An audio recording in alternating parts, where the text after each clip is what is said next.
Hello बेटा आपणे धोरण 11 में अकाउंट में आपणे बीजू प्रकरण पूरु कर्यु। आज आपणे महत्वनु प्रकरण हूँ वारंवार कहतो तो कि आपने बीजा प्रकरण नी अंदर बेवड़ी असर खातानो प्रकार खातानु नाम जो बेटा आवड़ी जाए એટલે આપને આપોઆપ આમનોંધ આવડી જાય। એટલે આજે આપણે ચેપ્ટર 3 શરૂ કરવાનું છે। ધોરણ 11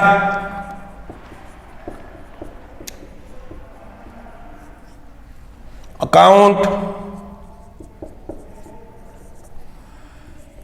ચેપ્ટર 3 આમનોંધ।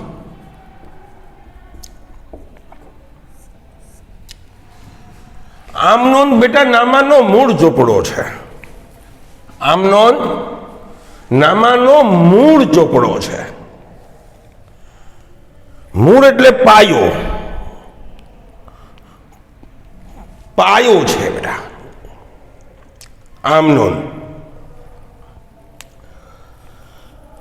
आमनोंध नामानो मूळ ચોપડો છે એટલે કે પાયાનો ચોપડો છે। एक व्यवहारनी बे असर थाय छे। एक लाभ लेनार छे, एक लाभ आपनार छे।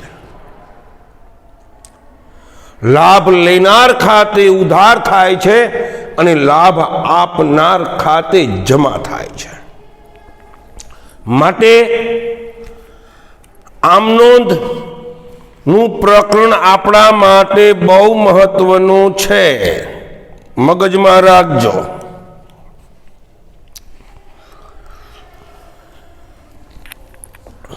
આમનોંધ જે છે બેટા એક અલગ ચોપડો રાખે છે। તેમાં તારીખ, વિગત, खाता पाना नंबर के आ खरीद खातू के पगार नु खातू कया पेज पर छे, कया पाना पर छे, ए आम नोंध दर्शावे। आम नोंध ने आज हूँ वारंवार बोलू छू एटला माटे महत्वनो एमसीक्यू छे बेटा। पायानो एटले के मूळ ચોપડો छे। वेपारी दरेक आर्थिक व्यवहारनी वेपारी दरेक आर्थिक व्यवहारनी बे असर आपे छे। जे चेप्टर आपणे पूरुं कर्युं बेटा द्विअसर। तो आ जे बे असर छे आपणे खाताना प्रकारने द्विअसर में खातानु नाम लगता था। फॉर एग्जाम्पल रोकड़ आवे छे, मालिक मूड़ी आपनार छे। पहली एंट्री हती बेटा, पेलो व्यवहार हतो के 20,000 रोकड़ा लावी धंधो शुरू कर्यो। तो आज धंधो शुरू कर्यो तो આપણે બે અસર બેટા દર્શાવી। રોકડ આવે છે, માલિક મૂડી આપનાર છે। તો આપણે ખાતાનું નામ લખ્યું હતું રોકડ ખાતે અને મૂડી ખાતે, ઉધાર જમા અને રૂપિયા। તો અહીંયા આમનોંધ થઈ ગઈ બેટા। રોકડ ખાતે ઉધાર તે મૂડી ખાતે જમા। માટે હું તમને બીજા પ્રકરણમાં વારંવાર કહેતો હતો કે બેટા બેવડી અસર ખાતાનું નામ એકવાર આવડી જાય, બેવડી અસર આવડી જાય અને ખાતાનું નામ જો આવડી જાય તો આપને આમ નોંધ આવડી જશે। એટલે આમ નોંધ નામાનો મૂળ ચોપડો છે। હવે આપણે બેટા તમને મારે શીખવાડવું છે વેપારી વટાવ। વેપારી વટાવ, વેપારી વટાવ, વેપારી વટાવ માલની છાપેલી કિંમત, છાપેલી કિંમત એટલે કે મુકરર કિંમત એનું બીજું નામ છે મુકરર. આ છાપેલી કિંમતમાંથી જે અમુક ટકા વેપારી લેસ કરી આપે, ઓછા કરી આપે, તેને વેપારી વટાવ કહેવાય છે. વેપારી વટાવ નાના વેપારીનો નફો છે, નાના વેપારીનો નફો છે. તમે કોઈ પણ વેપારી પાસે જાઓ, દાખલા તરીકે તમે ફેર લવલી લેવા જાઓ તો જે પ્રિન્ટ છે 90 રૂપિયા, તમારી પાસે 90 રૂપિયા નાનો વેપારી લેશે કટલેરી વાળા. એ 90 રૂપિયાની ખરીદી એને જથ્થાબંધમાંથી કરી હોય મેન ડીલર પાસેથી, ત્યારે એને 10% લેસ કરી આપ્યા હોય તો એને 81 રૂપિયામાં ખરીદી કરી હોય. જે તમને ફેર એન્ડ લવલી આપનાર વેપારી 81 રૂપિયાએ ખરીદી કરે છે અને ગ્રાહકને 90 રૂપિયાએ માલ વેચે છે. તો એટલા માટે જ હું બોલ્યો કે વેપારી વટાવ નાના વેપારીનો નફો છે, છાપેલી કિંમતમાંથી બાદ થાય છે. છાપેલી એટલે પ્રિન્ટ, દર્શાવેલી કિંમત મુકરર કિંમત. વેપારી વટાવ ચોપડે દર્શાવાતો નથી, નોંધાતો નથી, નોંધ થતી નથી. વેપારી વટાવની નોંધ થતી નથી. જેમ મોટી ખરીદી, ઊંચી ખરીદી, ઊંચું વેચાણ, મોટી રકમનું વેચાણ, તેમાં વેપારી વટાવના ટકાનો દર ઊંચો હોય છે. જેમ ઓછી રકમની ખરીદી, ઓછી રકમનું વેચાણ, તેમાં વેપારી વટાવના ટકાનો દર ઓછો હોય છે. હંમેશા વટાવ ખરીદ અને વેચાણમાં જ લાગુ પડે. વટાવ જે શબ્દ છે, વટાવ બે પ્રકારના છે. એક વેપારી વટાવ, બીજો છે રોકડ વટાવ. રોકડ વટાવ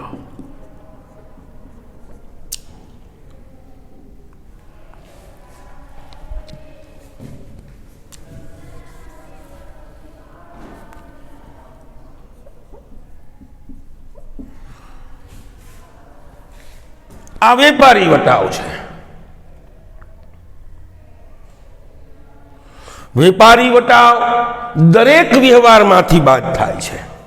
દરેક એટલે ઉધાર ખરીદી હોય તોય શું, રોકડ ખરીદી હોય તોય શું, રોકડ વેચાણ હોય તોય શું, ઉધાર વેચાણ હોય તોય શું.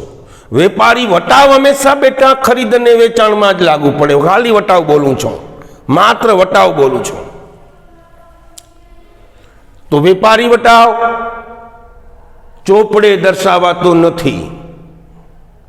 વેપારી વટાવ બાદ કર્યા પછીની જ કિંમત વેપારી ચોપડે નોંધ કરે છે. તેને જ સાચી ખરીદીને સાચું વેચાણ કરે છે કહે છે. કારણ વેપારી વટાવ નાના વેપારીનો નફો છે. જેમ મોટી રકમની ખરીદી એમ ઊંચા ટકા, ઓછી રકમની ખરીદી ઓછા ટકા. રોકડ વટાવ, રોકડ વટાવ રોકડ વ્યવહારમાંથી જ બાદ થાય છે. રોકડ વટાવ રોકડ વ્યવહારમાંથી જ બાદ થાય છે. રોકડ વ્યવહારમાંથી એટલે કે રોકડ ખરીદી અને રોકડ વેચાણ.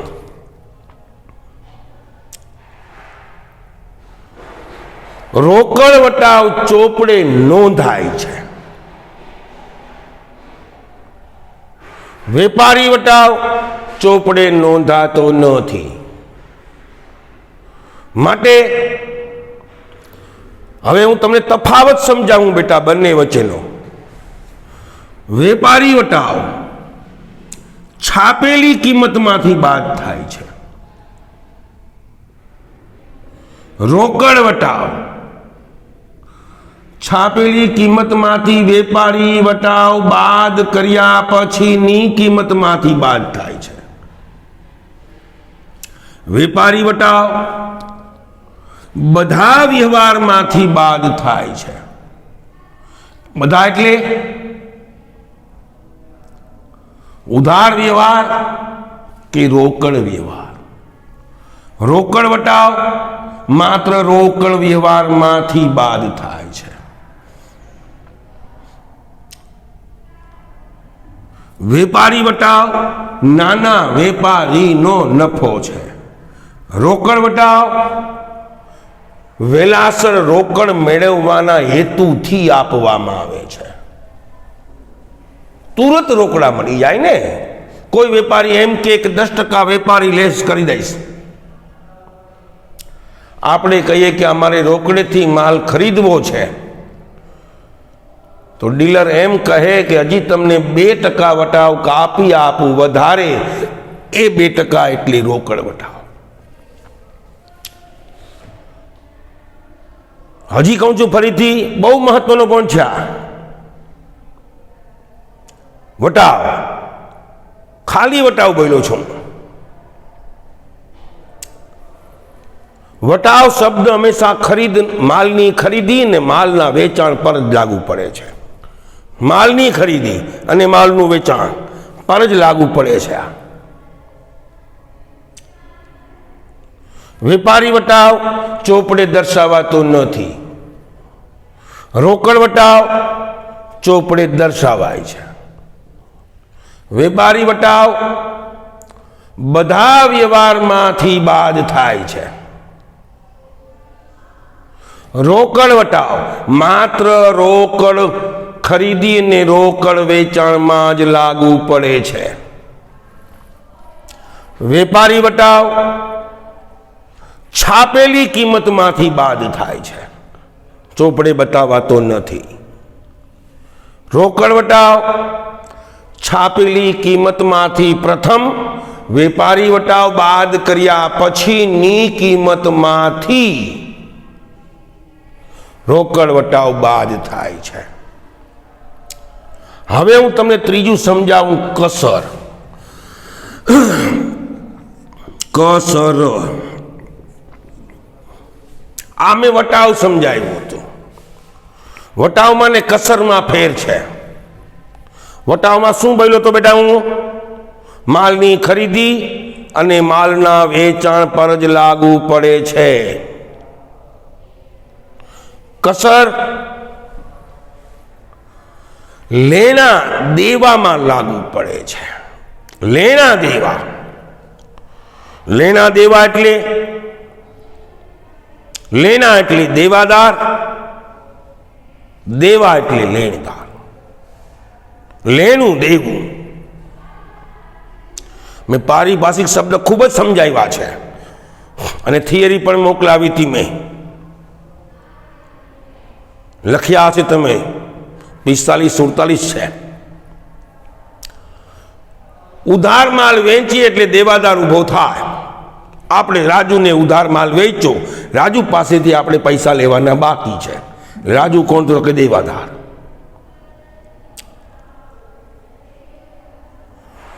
રાજુ પાસેથી ઉધાર માલ ખરીદ્યો, રાજુ માગે છે. રાજુ કોણ? લેણદાર.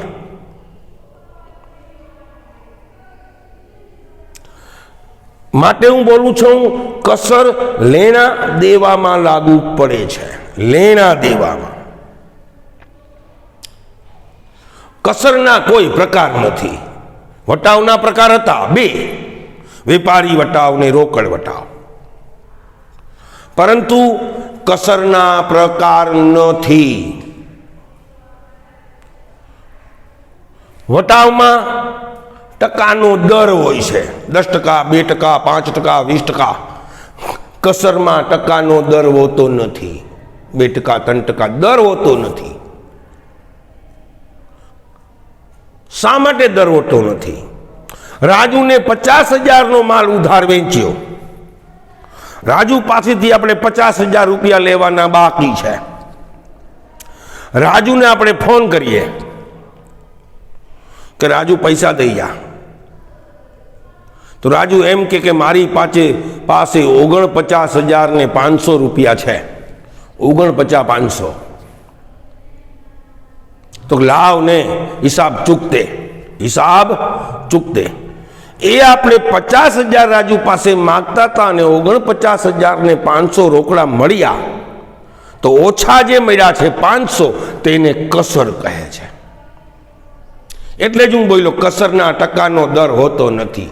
જે ઓછી રકમ મળે છે અને ઓછી રકમ ચૂકવાય છે તેને કસર કહે છે. ફરીથી બોલું, વટાવના પ્રકાર છે 2: વેપારી વટાવ, રોકડ વટાવ. કસરના પ્રકાર હોતા નથી.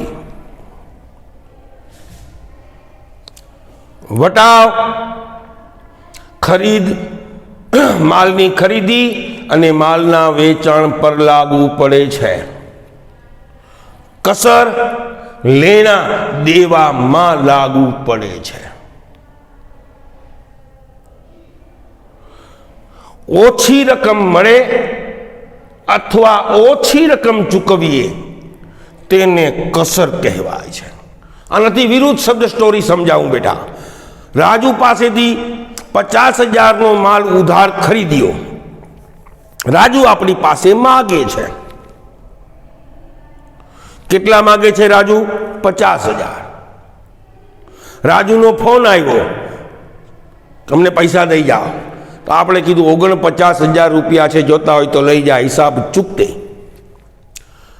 તો રાજુ કે લાવો.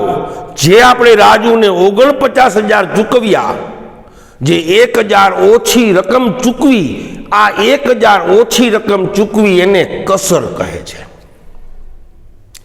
આપણે ઓછી રકમ ચૂકવી એટલે કસર મળી કહેવાય. ઓછી રકમ મળી એને કસર આપી કહેવાય. ઉપજ ખર્ચનો સિદ્ધાંત: ખર્ચ ખોટ નુકસાન ઉધાર, આવક નફો જમા. માટે એક મગજમાં રાખો, વેપારી વટાવ ને રોકડ વટાવ. ફરીથી સમજાવું છું. ખરીદ અને વેચાણમાં લાગુ પડે છે વટાવ. કસર લેણા દેવામાં લાગુ પડે છે. વટાવના પ્રકાર છે 2: વેપારી વટાવ, રોકડ વટાવ. કસરના પ્રકાર નથી.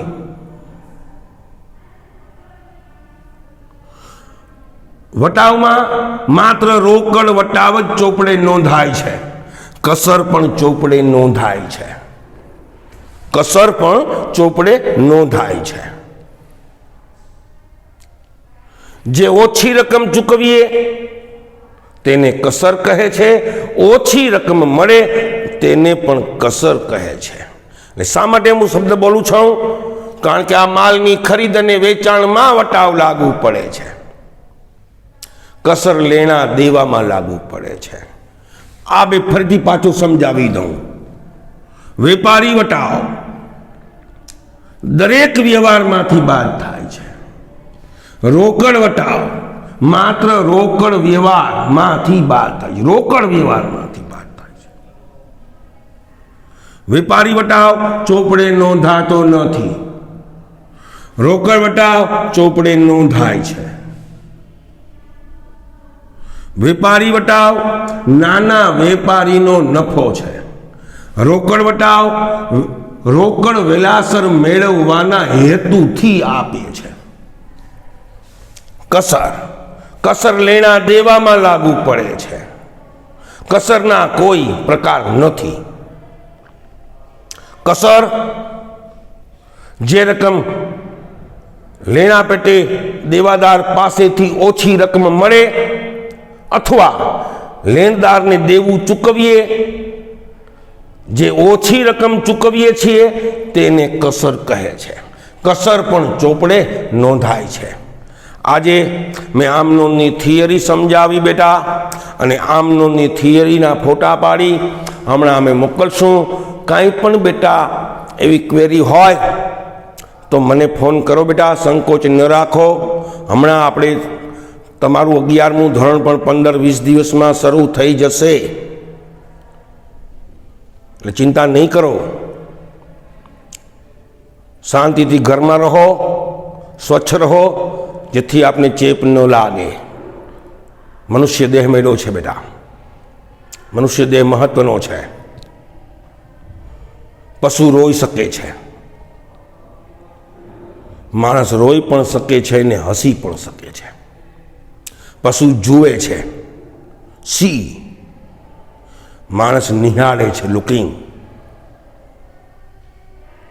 માણસ નિહાળે છે કે આ પેંડો છે સફેદ કલરનો છે, બ્રાઉન કલરનો છે, પણ સ્વાદ મીઠો છે. માટે આપણે હમણાં જ બેટા રૂબરૂ મળશું. એવી કોઈ ક્વેરી હોય ને પોઈન્ટ ન સમજાય એ રૂબરૂ આપણે પણ સોલ્વ કરશું. અને એવું હોય તો મને ફોન કરજો, મેં નંબર આપ્યા છે 94 292 15 15 0, 94 292 15 15 0. આવજો બેટા, આવજો આવજો આવજો.